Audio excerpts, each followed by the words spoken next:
Hello everybody. So gonna be working on some handles today. Gonna start just kind of looking at them, seeing the general angles I want, and then work on cutting and applying, and we'll see what else we do today. So let's get to work. Oh, and I don't know if I've said this yet, but I do have my little one in here with me. Wow. I keep a pretty clean studio. Do have an air filter going as well, so for any worry warts out there, he hangs out in here with me, plays around, watches some videos, plays with clay, all that good kind of stuff. So here we go.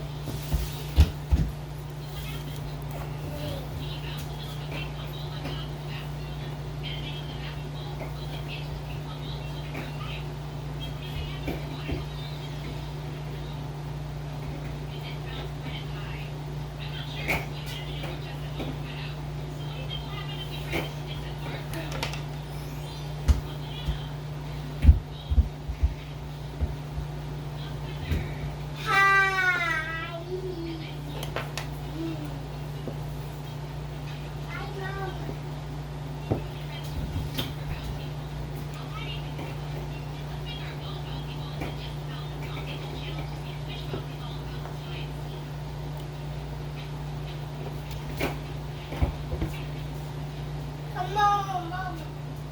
Come on, Mom.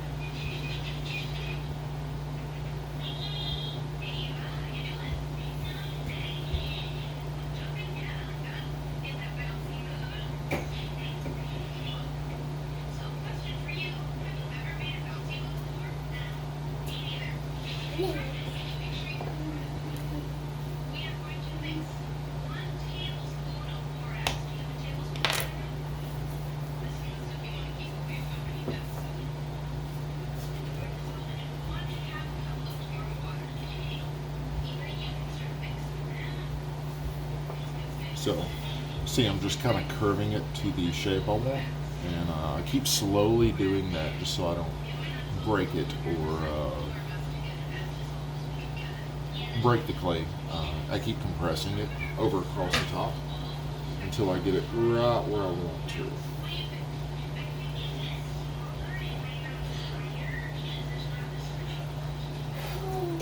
See, slowly becoming more and more handle-like. It's pretty close.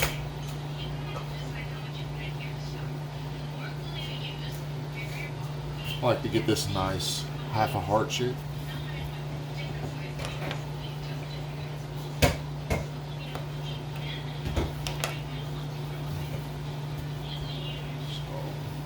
So, that's pretty close to what I'm going to want with this. So, keep trimming a little bit, and I'll put it on here, and then I'll line it up, and then I will put little notations on general area where it's going to be. And this is just made with push pins into a quart, so I don't lose it. Just a little scoring tool.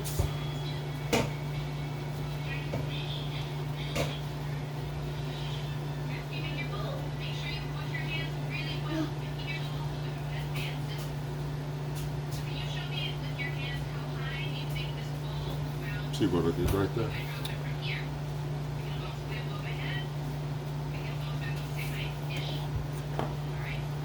Just a typical painting brush. Now, some people do what's called magic water, or they do a slip with some sodium silicate in it. I find that a lot of times water just works best for me with the clays I use. So I'm just going to dab a little water on there.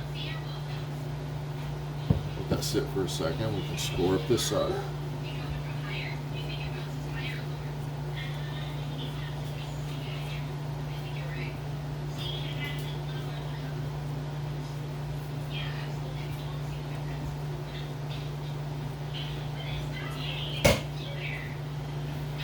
Now, best thing with scoring is to be sure you don't just do it one way, because it cracks in the joint can happen very easily like that. You know, my handles aren't going to be the best at first. Handles is one of the things I've always somewhat struggled with, because every time I do it, I'm not exactly happy with it. I'm close. Sometimes I've gotten real close, so I'm like, okay, that's a good handle, but you know, on average, I don't dig them very much. So yeah, just work on sealing that seam. Sometimes I'll leave an intentional seam so it lets glaze pool on it or something of that effect.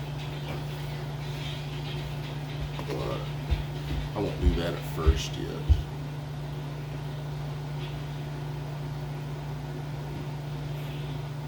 And you might notice that I'm not cleaning up the bottoms right now.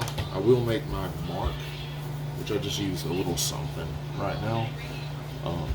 But later I will attach a piece of sanding paper to a bat, what I throw on the wheel, and then I just get that going and I'll put these on, and it just gets that bottom a little smoother, like I don't know, just something about holding the mug and touching down there, and it's like this incredible smoothness I really enjoy.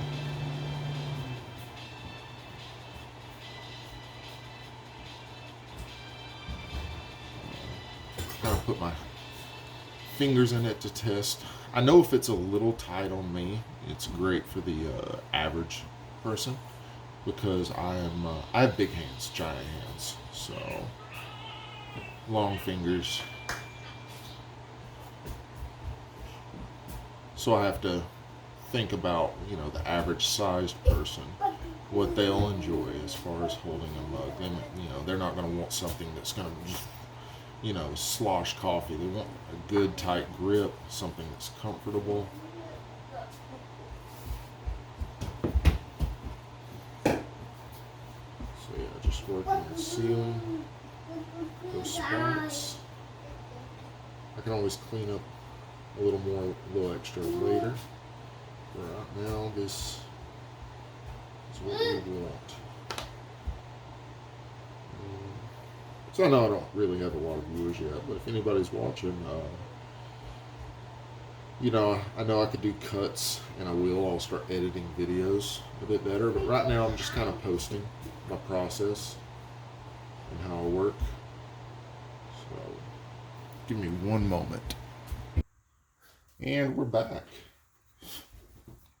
See, I'm about done with this one. What I'll do is take a spray bottle. Just kind of wet this to let that set. Everything kind of join. I'll put it back under a piece of plastic here. And I usually put them down upside down. So, next one. Let me start. They were a hint wet, so I'll give them a good spray first.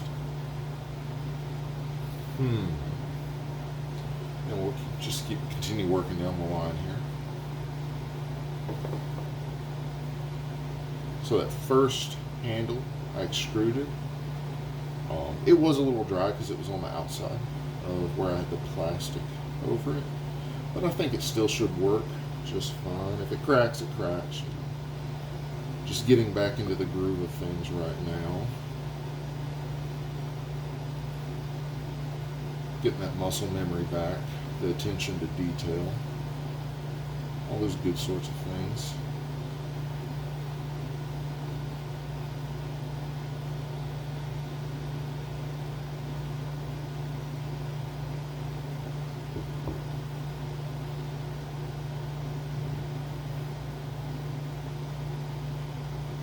I graduated with my BFA back in 2016. I did student teaching as well.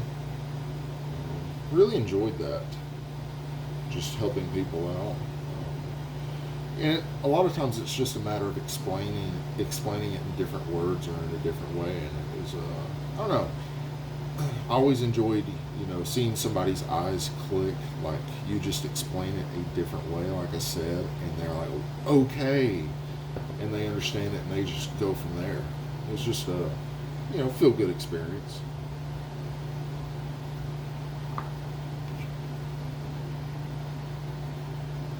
So we're just cutting off the general amount we need, and you start getting an eye for how much you need on a handle, kind of thing.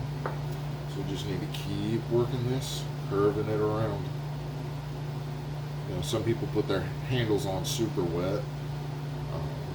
Found that doesn't work for me because I have hand hands sometimes, and I just, if it's too soft, I will just muck it all up.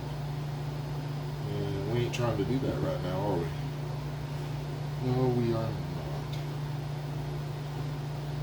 So, again, kind of heart shape, half heart shape.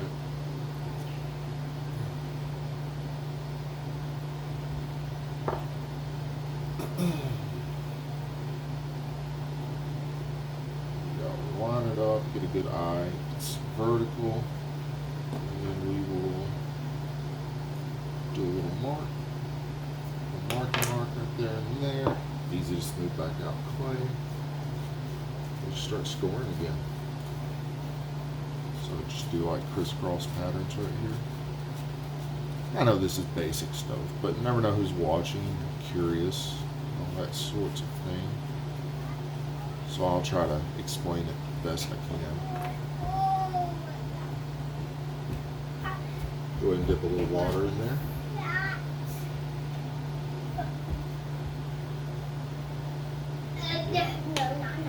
We'll score the handle next.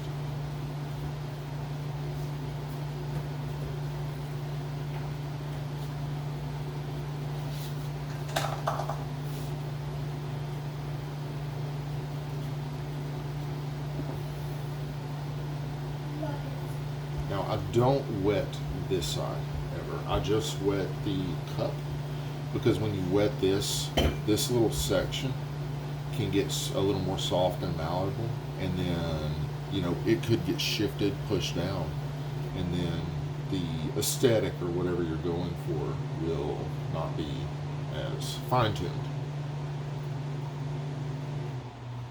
But again, somebody else may have a different view of it.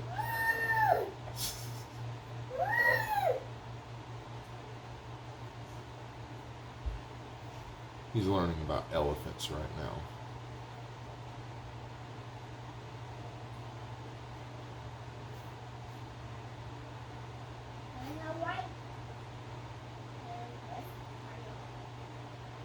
So yeah, I don't know as far as the purpose of this channel or what. It's not going to be completely pottery.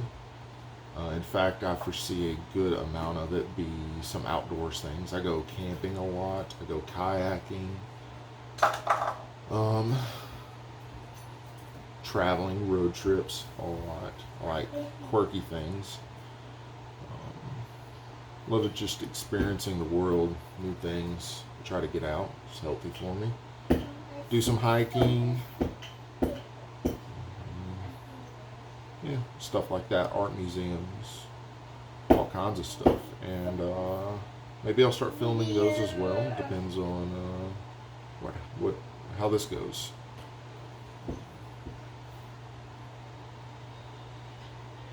My son loves camping. It's one of his favorite things. That, kayaking, and swimming right now. He is one of the chillest, just happiest kids I've ever seen. I know a lot of people say that about their kids, but he is something else. I am a full-time dad. FYI, it's just me and him. Getting preschool age, so I've started some homeschooling for him. But he's a little ahead of the curve right now because I've been working on that for a while. Just making games out of numbers and this and that.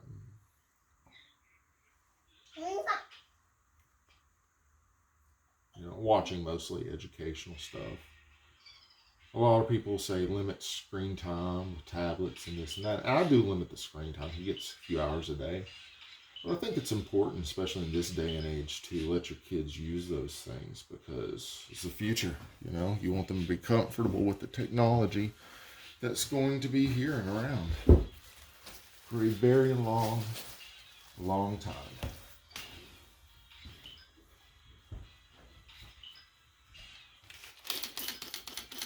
It's only going to get more complicated, and that's great. It's progress. So you don't want to hold your kids back. Now I know a lot of people disagree with me on that, especially with his age. But you know, we can all only do our best, right? To what we think is best. That's what I'm gonna do. And I need to clean off this table. That will be this afternoon project. Let's see. We'll do one of these thicker handles right now. I was going to trim a little bit more, but they got drier than I anticipated. Ended up having a friend come over yesterday. We watched some movies, hung out. She's best friend for a long time. You know, we try to make it a weekly get-together thing as long as I'm in town. Cook a good meal. Cooked rice, veggies, all kinds of good stuff.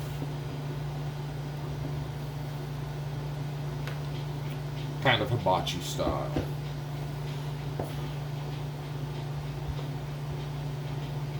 Maybe I'll throw in some cooking on this channel too, especially with camping. I do love cooking as well.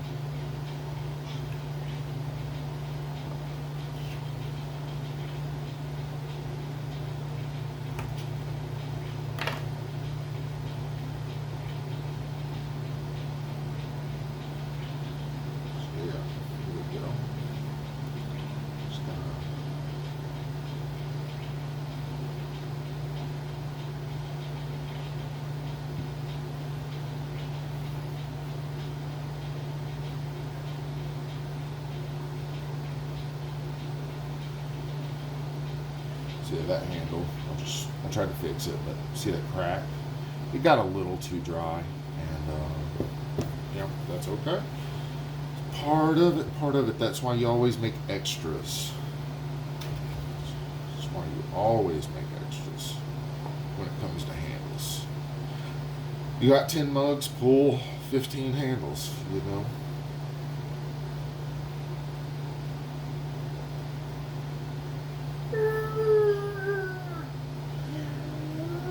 Start using this.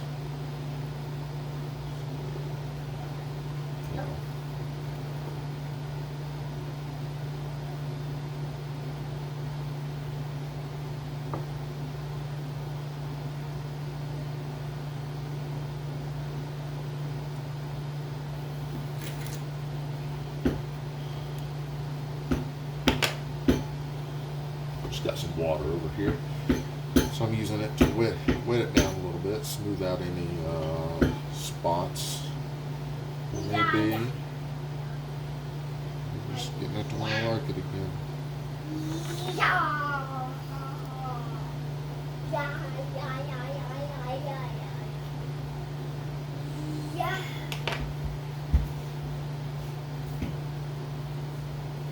It'll be kind of a wider at the top handle, I guess. You know, everybody's fingers are different. I go to art festivals occasionally, and when I go to look to buy a new mug, one sec, and back. Sorry about that.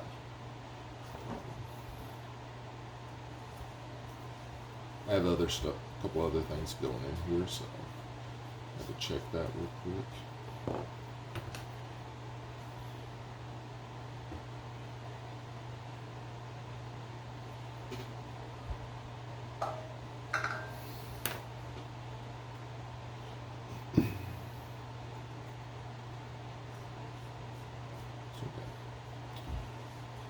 Make sure you score really well. because it's like grout, or not grout, setting tile.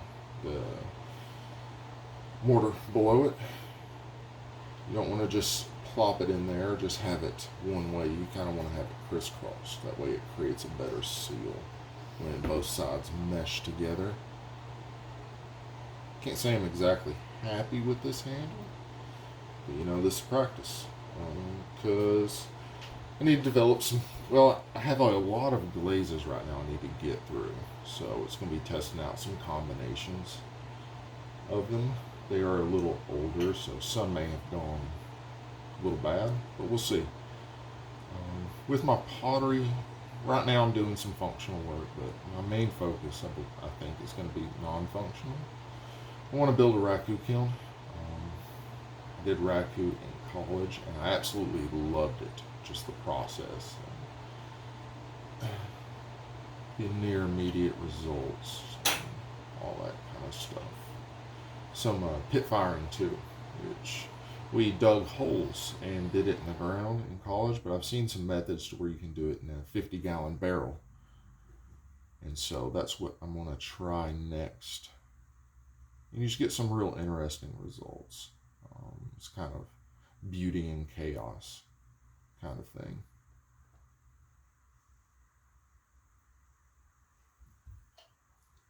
And I appreciate that. Beauty and chaos. Letting nature and the process take over a section of your work. You know,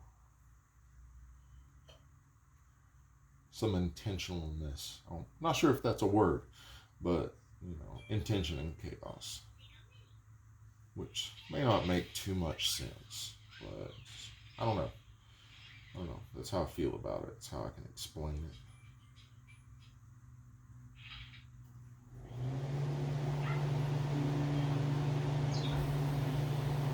So we're smoothing out those seams a little bit.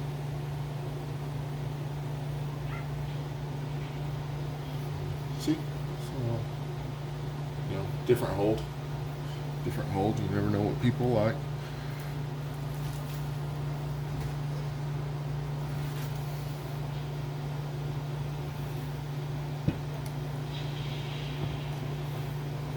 Next,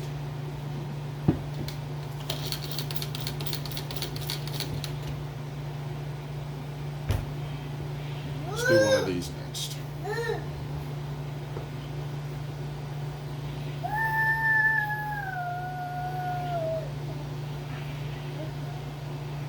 Wet it down a little bit first. Maybe not break it.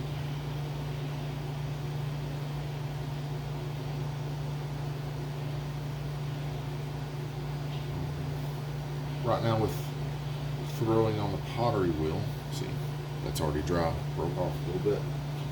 Right on the pottery wheel, I'm just kind of getting my game back, doing basic forms and shapes. You see me do a couple of little bottle things. They're not up to where they were, but that's what I did, part of what I did in college were those bottles. Was my senior gallery exhibit, and I made something like 120 of them, all different colors, from raku to pit fire to different regular glazes. Some had slip, some didn't, all kinds of things, and had them all displayed, and it was kind of cool. It was the same, but everything was different. You know, some of the glazes were, you know, browns and muted colors, while others were real vibrant, or this chaotic metal color from raku, metallic color. It was a lot of fun. Did break my hand that semester. Fell on it, weirdly, running to get food. So that put a bit of a damper in it, but still managed to finish everything within like a week from when it was supposed to go up. So, that right there, I kind of like that. Well, these are smaller handles, less chunky than the other ones I was doing. Again, Everybody's different.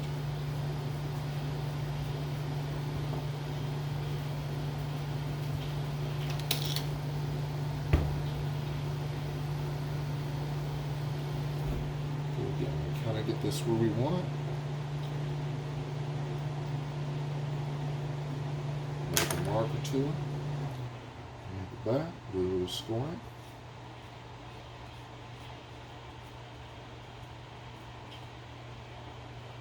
So the stage you want to do handles is what's called leather hard, and that it's when the way I was explained to it, when you touch real wet clay, it's cold to the touch in most rooms, and then once it dries, it starts getting less cool, and you can feel the texture, and it's kind of like leather, even when you have it smoothed out.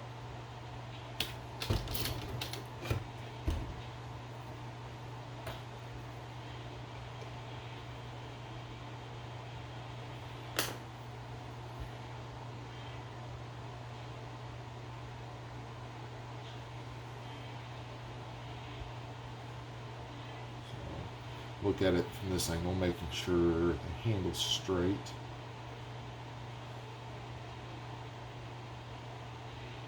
Start sealing it. Yeah, it's going to be a smaller handle. Move that up just a little bit.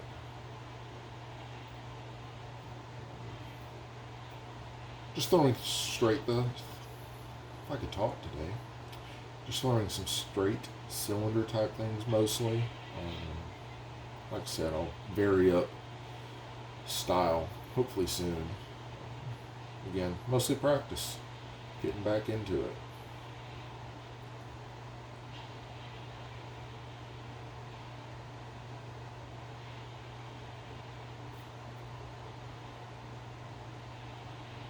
Big mug, small hand.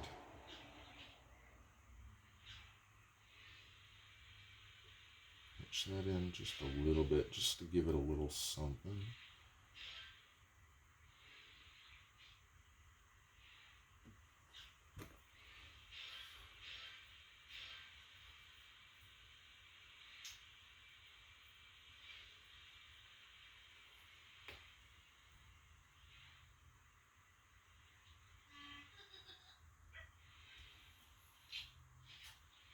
There we go. Probably will not keep that one. In fact, I'm sorry about that. I'm not going to keep this one. Here we go. Bloop. Straight down. That's right. That's right. So, you see, when throwing, first you may have real thick bases, and it's about getting that clay pulled up, and you just want a good consistent wall. And really that'll change with clays you use. I use somewhat sandy, not as delicate clay. Porcelain, of course, you can get super thin, and standard white clays as well. Dark clays as well, but like I said, this one has a heavy sand content.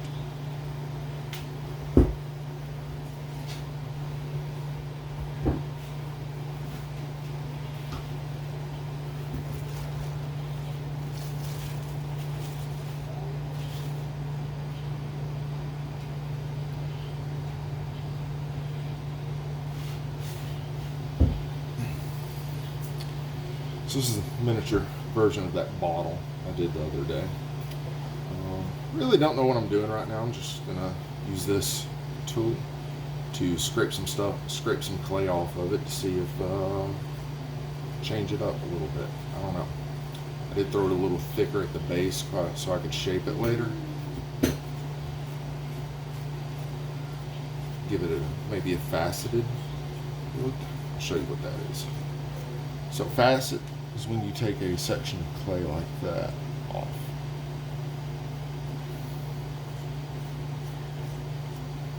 You can do this with a wire tool as well.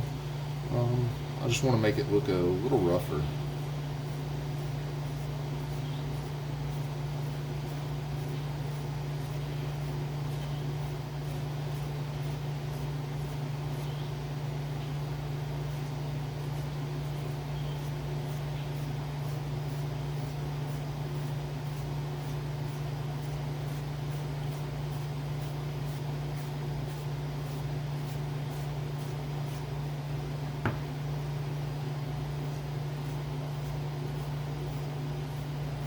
never did this with any of my other bottles. I'm just going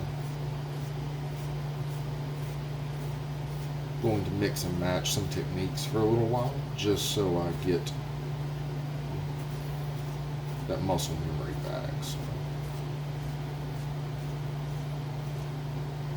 See, too much, and that's okay. It's clay.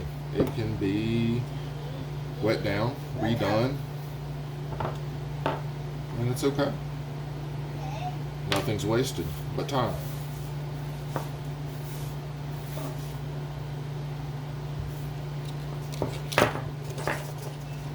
We got a few more months handles to do.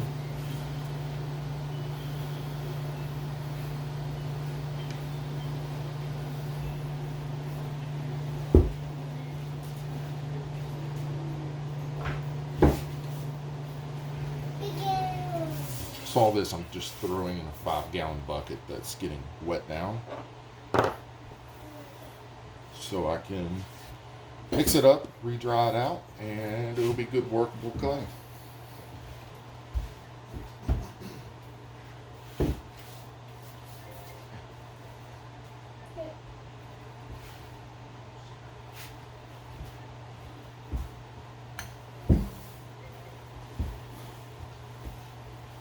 Okay, we're back.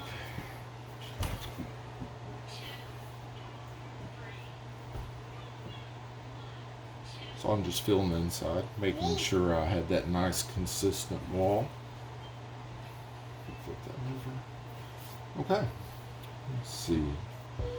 This one doesn't need one of these smaller handles again. I think I'm gonna do this. Yeah, I'll do this one. And I'll try to show you all every step of the way.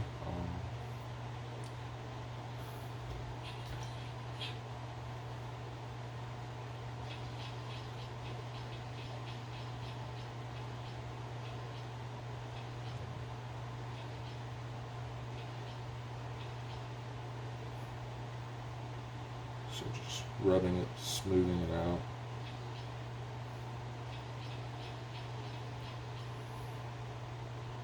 Sometimes when you extrude something, you get little air pockets in it. And that's okay because it's clay. It can be shaped, formed, smoothed, till you get it right where you like it.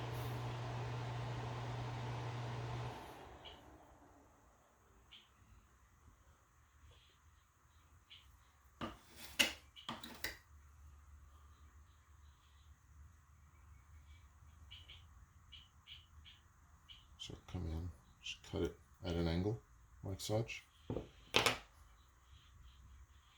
So that'll be my top joint.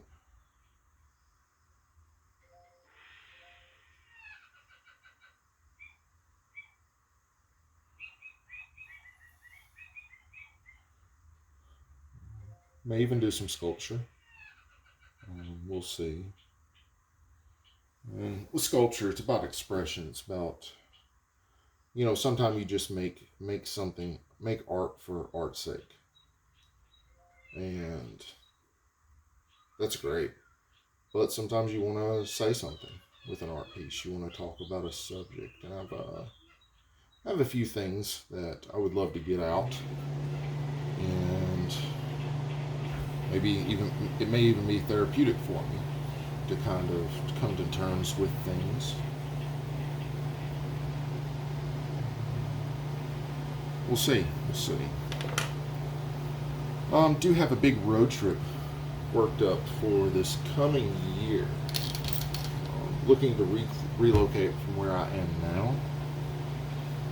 And if I could, and I'm going to take a road trip up north. I'm from the south, if you can't tell by my accent. But I'm tired of the hot summers here. And I travel a lot anyways. And I could come back down here to visit family for the winter time kind of thing. And have the rest of the year to get out, hike, kayak, and all that kind of stuff, because I don't know about y'all, but I'm not a get out and hike in 101-degree weather. That just, that's miserable to me. Or even kayak out in that. Especially with my son now. I used to do a bit more of that. Um, but just getting my kid out in 101-degree weather is just a terrible parenting idea. So we have to do a lot of indoor activities in the summer and that kind of thing.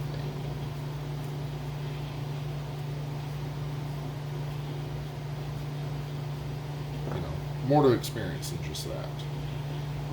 Children's museums, all that kind of stuff. I may take all that kind of stuff. Just depends on this and depends on how much I want to share my life. We'll see. We'll see. Nobody could ever watch this. It'll be okay because I'm enjoying right now doing this. And making videos, maybe it'll keep me a little motivation to stay in the studio, to do more work, to do better work even. Push myself.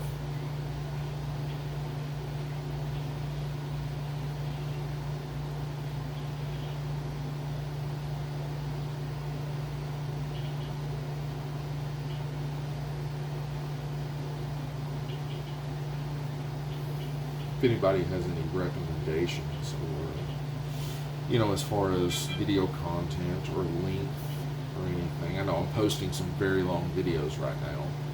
That would change more with traveling and that kind of thing. I'll probably do smaller videos, but if I need to do shorter videos on this, I will as well. The long days in the studio, maybe a couple of videos spread out, or I may just post multiple videos in a day. I don't know. We'll see. So, a nice half heart shape. It's a bit of a chunky handle, but again, people with big hands need mugs too, right?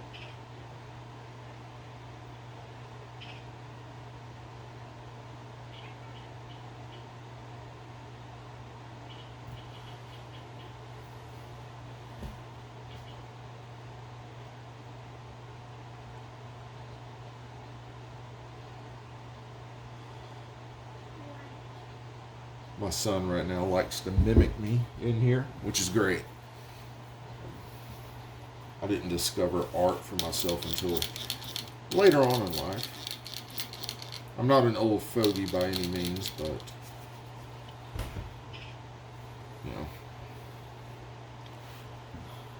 took a minute for me to discover some of the things I love.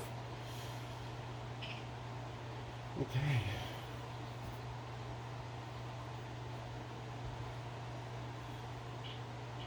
Oh yeah, that one's way too dry. That's almost completely stiff right now. Yeah, that's okay though. Again, part of it. Yeah, if handles are too dry right now, it's alright too.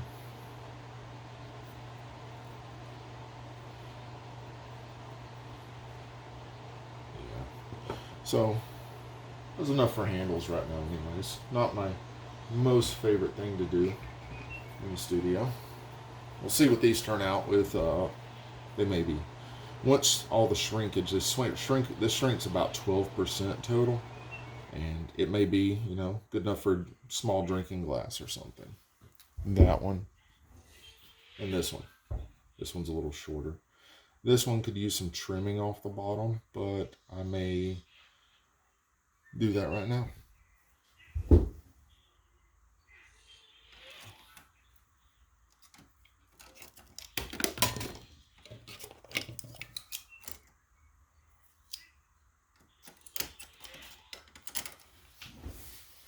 So, this tool, just used to carve clay out. I have all kinds of these, different shapes to them.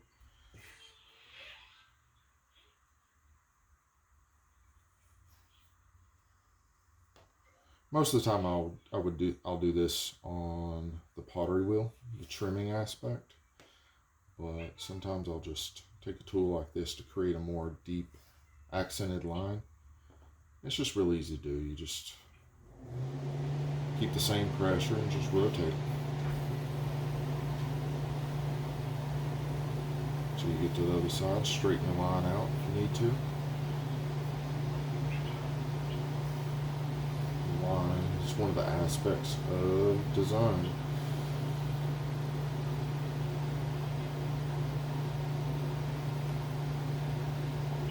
Before I got into this, I was doing IT, though.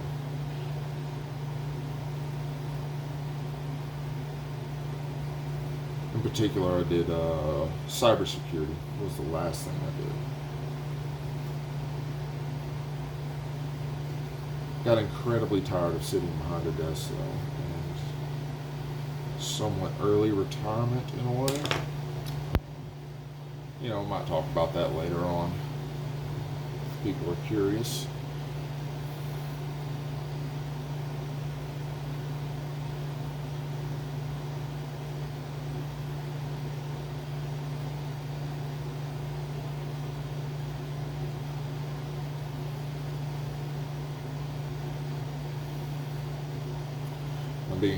And fortunately with that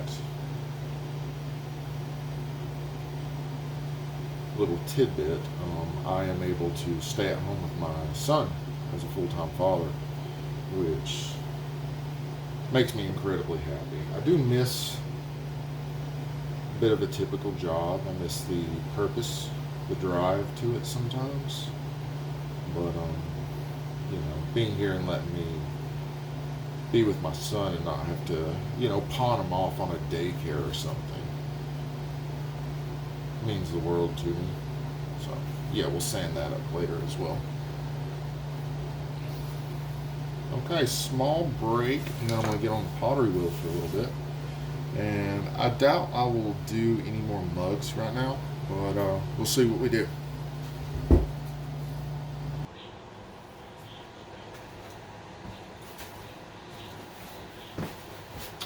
Okay, let's get this party started.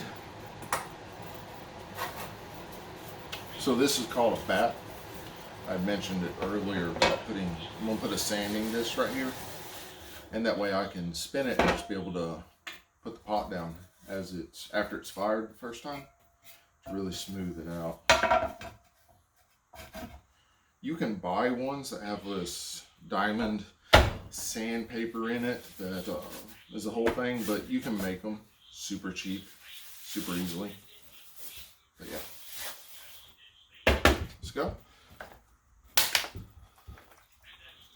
It's not throw stuff there either. Add in there.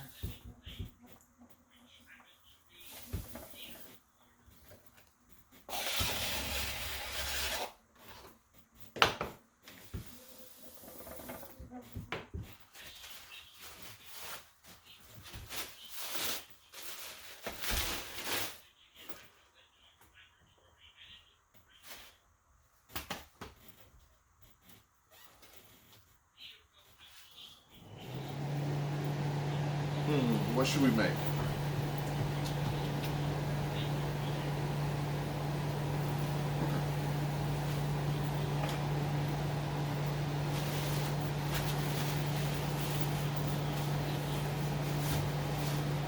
I have a small scale right here. I use it to weigh clay sometimes. So this is 2 pounds.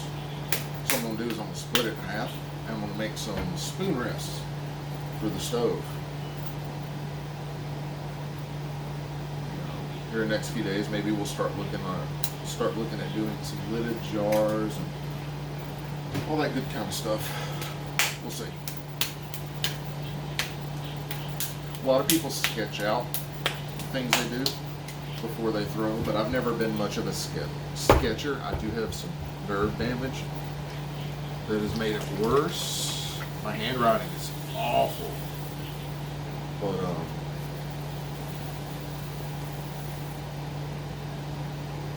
kind of go with what I see in my head.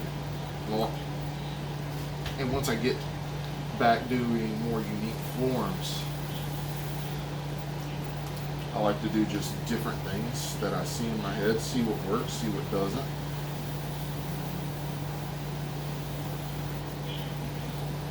Yeah. Right now I'm just centering the clay. you can do things wonky, grow wonky, or what I say is wonky. And there's a term for it where it's an intentional wonkiness. It's called wabi sabi, I believe. You know, a lot of pottery techniques came out of Japan and Asia in general. There's a few terms that are Japanese.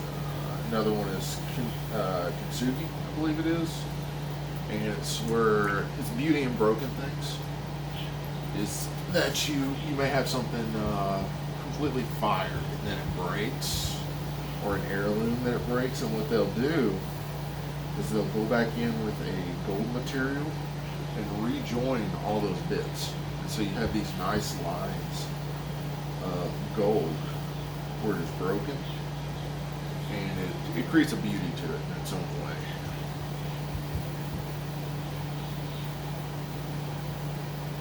We could take that to life. Broken things are beautiful too. So yeah, we're doing some spoon rests, that's right. I like doing spoon rests because I don't have to trim the bottom or anything the way I do them. They're simple, effective. And I just like to worry about putting what glaze I'm going to put on there. Now, you basically do these the same as a plate, or I do.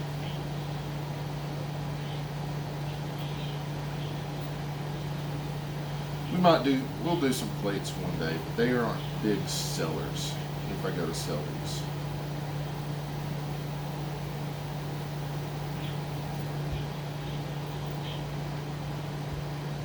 Yeah, you have to do whole dining room sets for plates to really sell. And those are expensive to buy once you make them. And that's much easier when you have a steady customer base. Somebody who knows your work. I met a potter once. Great guy, teaches at Missoula. His name's Josh Luis. He sells most of his work to a few couples, I think it was in Sweden, that found his work and just absolutely loved it. So a lot of his work goes over there. They buy up most of it. And that's how it can be, you know. I've had some multiple customers buy my work. Now, you know, I don't sell anything that is to that quality or that price of his. If you want to look him up, his name is, like I said, Josh, and then Deweese, Deweese. Yeah. I first met him at a workshop at Ole Miss.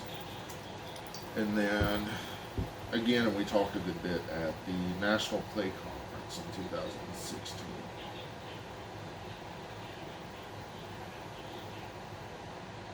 I have thought about going and getting my master's, but I don't know if I want to teach.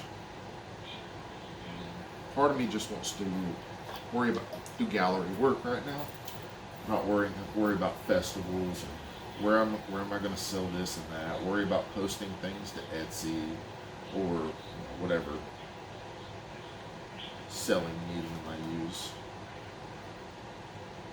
So I got this general plate right here, and with plates especially, you want to compress. So you want to take a rib, and I use this real flexible one to do this, because the way the clay's turning, if you get too much on the other side, it'll dig a chunk out, and you definitely don't want that. So you want to bend it and get it right on that center, and just compress that clay a little bit back and forth. Because if you don't, you'll get what's called S-cracks in your plates. Those will ruin a plate. But, you know, even if you fire something and it's ugly in its own way, or it breaks, it cracks, which can happen, or the glaze will run, or what have you. Sure, you can just throw all that away, but, you know, you can still repurpose it. And what I plan on doing with that is make stepping stones out of concrete, and you just do little mosaics. You know, nothing fancy, nothing with like any human design or anything like that. No, I just want it to be color and just some nice little things. I have a friend of mine who has recently inherited and bought a decent amount of property, so I'll probably gift them to him. He's wanting some yard stuff like that, and I'm gonna make some yard totems for him as well. So we've got this plate right now. So what I'm gonna do is I'm gonna leave one side right here. This is gonna stay as it is because you're gonna lay your spoon right there. So what I'll do is I'll fold up these edges to create like just a little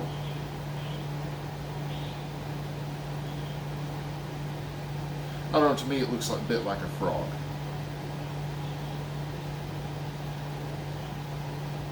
Or kind of flowers, some big lips or something, I don't know. I don't know, I like to create this nice little thing to where pool or glaze can pool or stream down. I don't know, that's just an interesting effect for me. And we're done with that one. Use the wire tool to scrape it off the bottom. It just helps when pulling it off later. Well, that's about. We're going to do another one with this other chunk of clay. Basically the same way.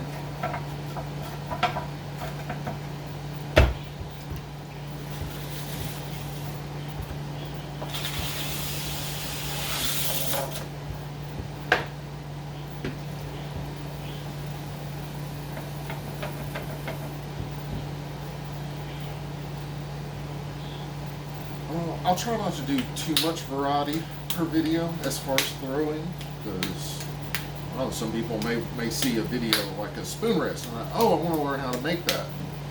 That way I give them a few examples. I'll try to start talking about the process a little bit more as well. So right now I'm just taking this clay and making it into a ball shape, because when you throw it down right here, you don't want any part of it to have an air bubble underneath it, because that will make it throw off a little wonky. So throw it down right there.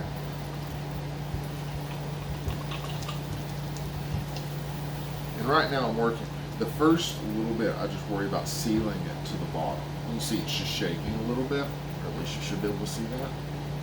So now I'm just going to cone it up. Everybody throws a hint different for the most part. You may see another potter do something way different than this. So I like to just hold it and start forming that cone.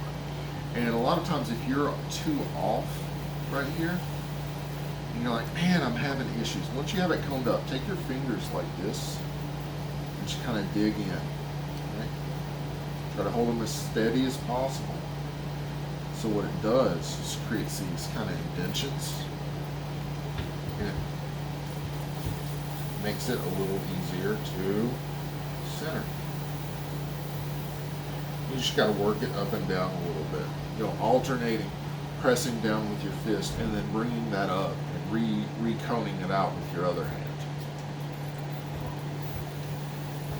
And for people with, you may have neurological problems such as me or anything, but there are plenty of people worse off than me.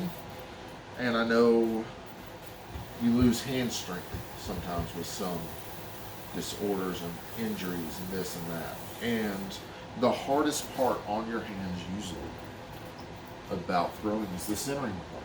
Well, they make this arm that comes down and it centers your clay for you. And I think that's just a great thing for people who have that issue. Or if you just want to not worry about centering clay either. I mean, don't blame you there. It can be one of the more tedious parts.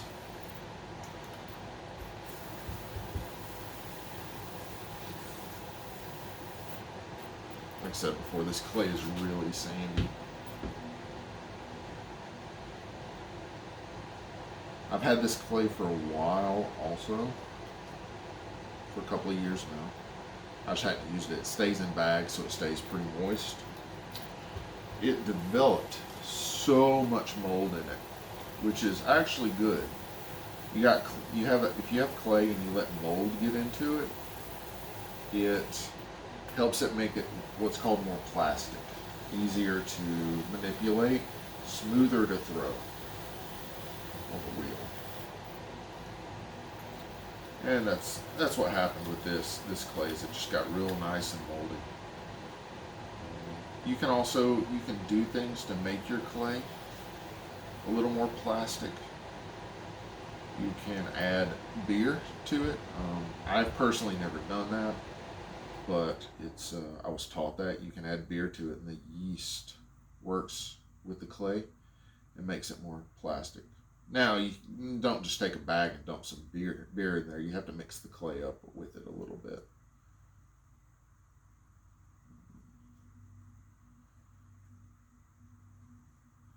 I was told by my professor that he had one of his fellow students in grad school would pee in theirs. Yes, you heard me right. Pee in their clay. That's just a big no for me, but apparently it works. It's a more of a ancient technique. Strange, but hey, do what you got to do, right?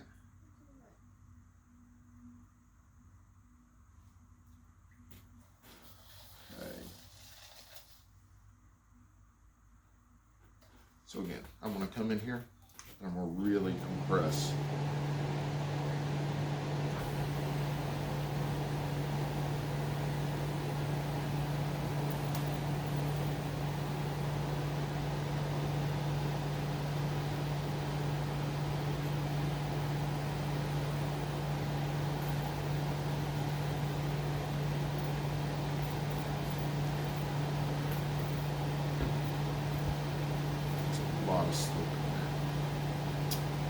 Now you see me use a sponge in this sponge tool right here.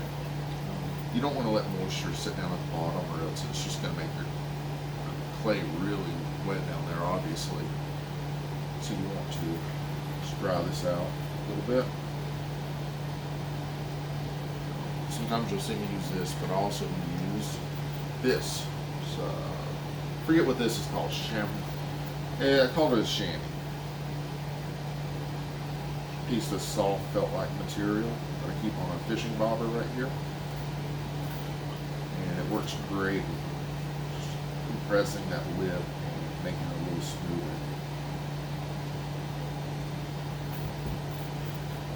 Okay, now there's some spoon rest here. This one's a little smaller. That's okay.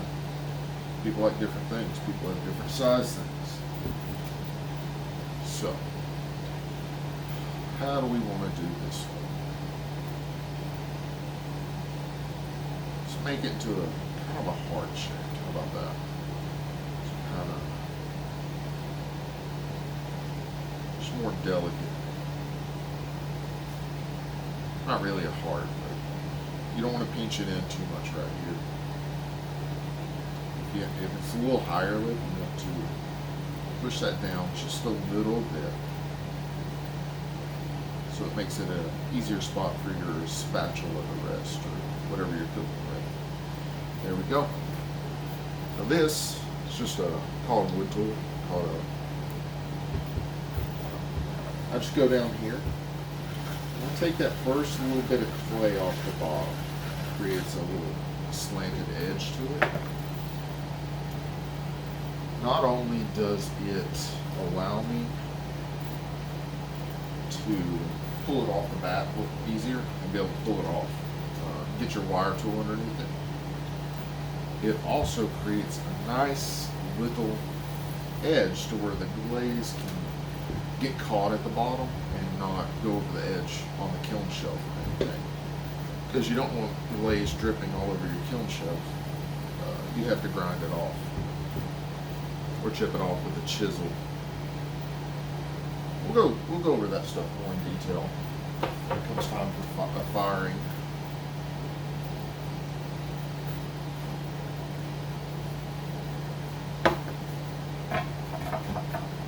Sometimes my mind I'll start out on it with a mug or a cup or something, but my mind and hands take me in a totally separate direction. It's the beauty of art, though.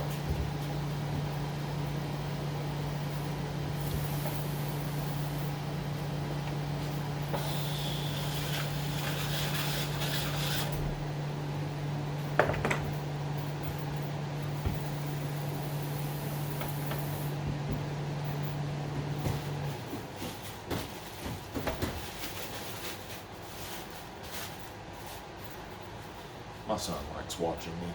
He's just standing there smiling right now.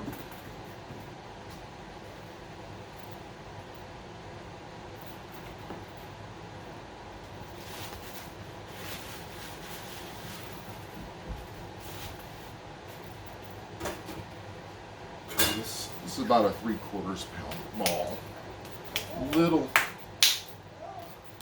Little too low to do a spoon rest. So we're going to do some kind of just small drinking glass.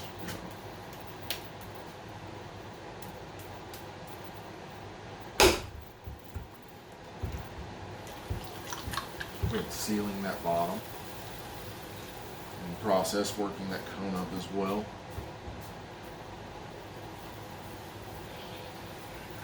Now, as you throw and as you do this, the part you want to worry the most about being centered is right down here at the base. Because if you're centered on the base, everything else will follow. But you can get the top centered and the base be off very easily. That's what you want to watch.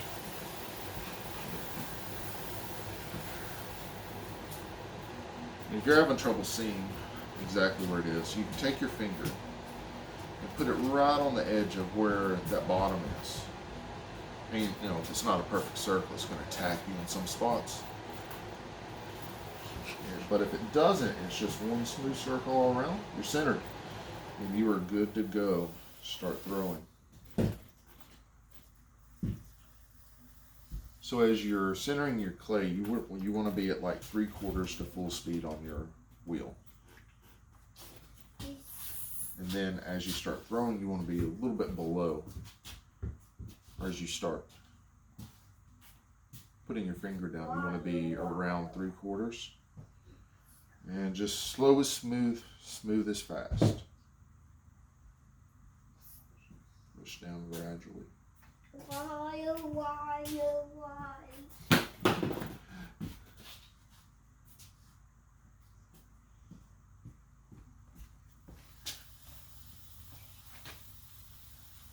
There you go. Again, just want to slowly pull that out. No. Make sure the bottom's even. And when you're really getting started, you want to take that needle tool I use and check the bottom. Check how thick your bottom is. You get too thin and it's going to pop off when it dries. Or cracks even. You just want it nice and consistent, like your walls. About the same at the same size as your walls.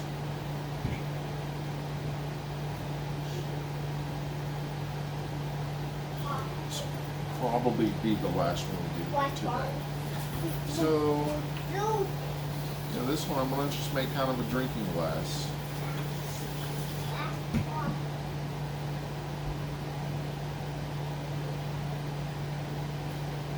One of my favorite things to do is lidded jars.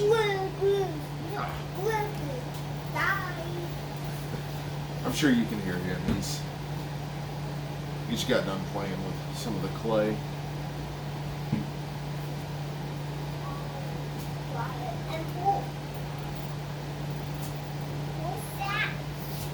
It's probably about time to go inside and get some lunch, isn't it?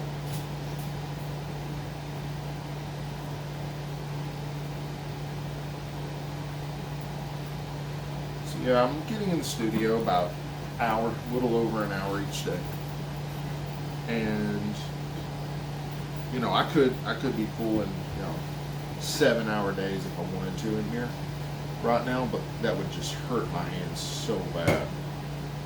You got to redevelop those calluses, the muscle memory.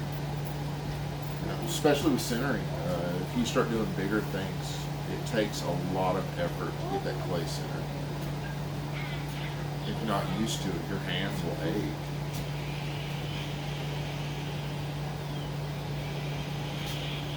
Like any other manual thing, your body has to get used to it. We won't just do a cylinder this time. We'll give it a little flare at least, yeah. A little flare.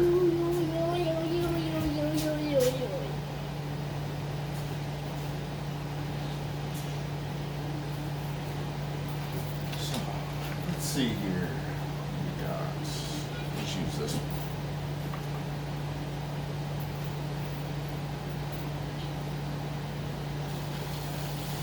So I'll just go on the inside and I'll start pressing my finger out a little bit. Give it just a little flare at the bottom.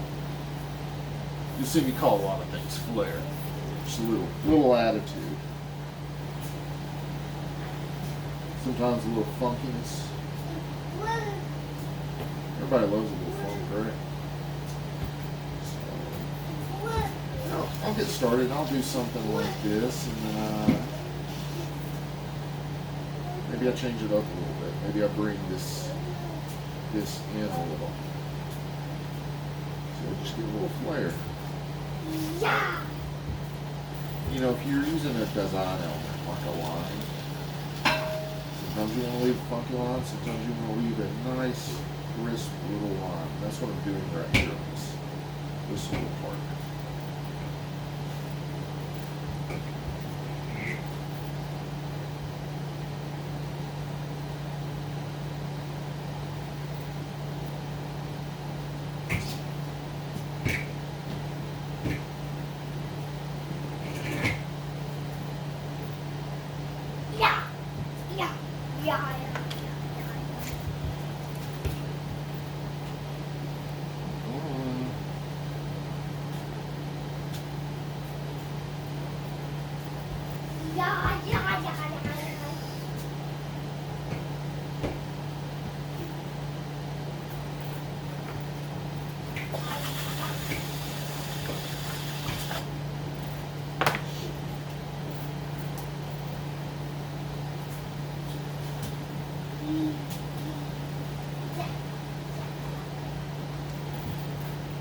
Just coming in, defining that line, defining that foot a little bit.